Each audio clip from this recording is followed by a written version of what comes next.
We give people in this industry, pushback, and it's all out of, some of it's out of humor, some of it's entertainment, but a lot of it is because we want to bring a message of change, because we want this industry, to continue to do better.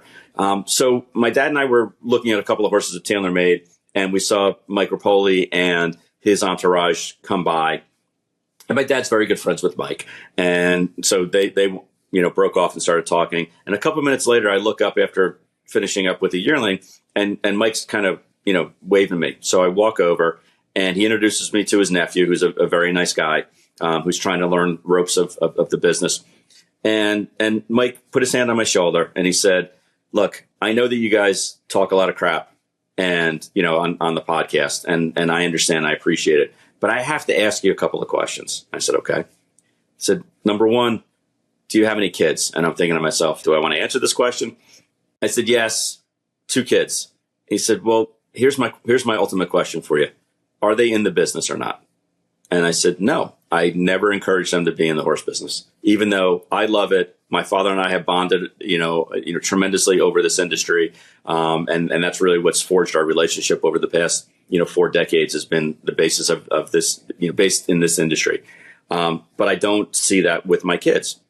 And he said, "That's exactly why I do this." He said, "Because as of now, I couldn't encourage my kid, your kids, anybody else's kids to be in the business."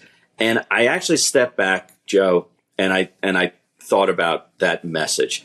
And, Mike's 100% right. Mike's 100% right in the sense that this industry needs to change. This industry needs to grow and get better on all levels, whether it's the handicapper, for owners, for breeders, for potential buyers, for people coming into the business. Because, the way that we were going for so many years was just kind of like, it's the way it is. It's worked. People got rich off it. And there was no rationale or reason to do anything different.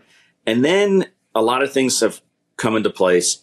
HISA, people asking for more transparency. We've been beacons of question and asking for change, agents for change, as Patty likes to say. And now all of a sudden, the industry is kind of pushing back and saying, "Hey, you guys are too radical," or "We don't like what Mike's, being too crazy," or "We don't like the Joe Drape articles," or what Ray Pollock has to say. And you know what?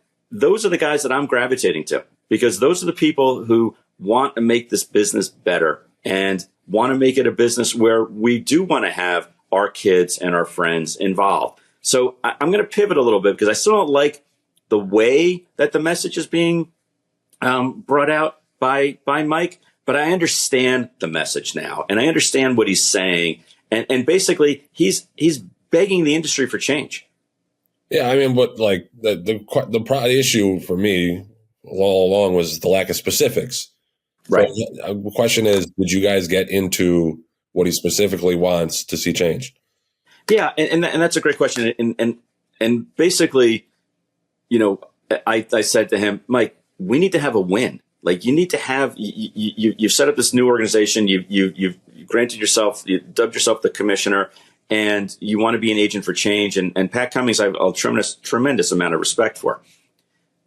But we haven't gotten one over the goal line yet. Like, you got to get something in the end zone. You got to get a win. And he went through his plan again, as far as, taxing purchases, having the buyer and the seller and the auction house all be involved in doing that.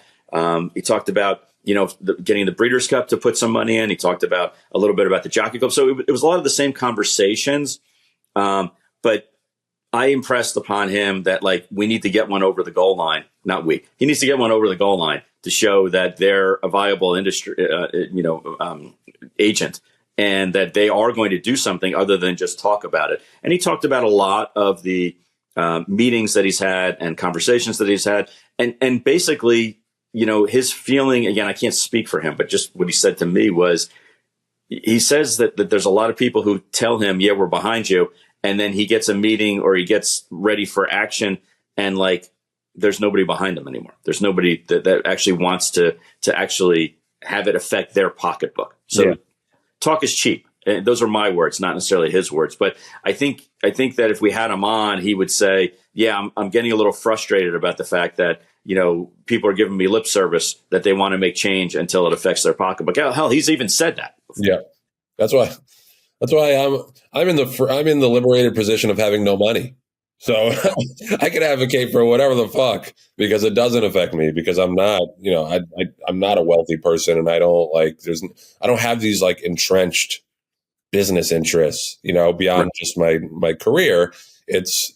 I think the industry, I agree with Mike. It needs a major shift in priority. And I think I've seen it honestly a lot. Yeah. When it comes to horse safety, I've seen that shift to make that the clear number one priority. And that was always my issue with what Mike was saying when he was like, oh, there's nothing good in the industry, like, and this and that. And it's just like, well, you're kind of papering over a lot of major progress that's being made and a lot of shift in terms of putting something clearly first. But yeah, I've always said, I think Mike's heart is in the right place. Yeah. I think he's obviously a very passionate advocate for the game. And yeah, I'm glad you two hit it off. Yeah, well, and the other thing, Joe, that I think we should bring up is the fact that, like, one of the reasons why you and I and Patty wanted to have this podcast from the get-go was to give an alternative conversation channel to people.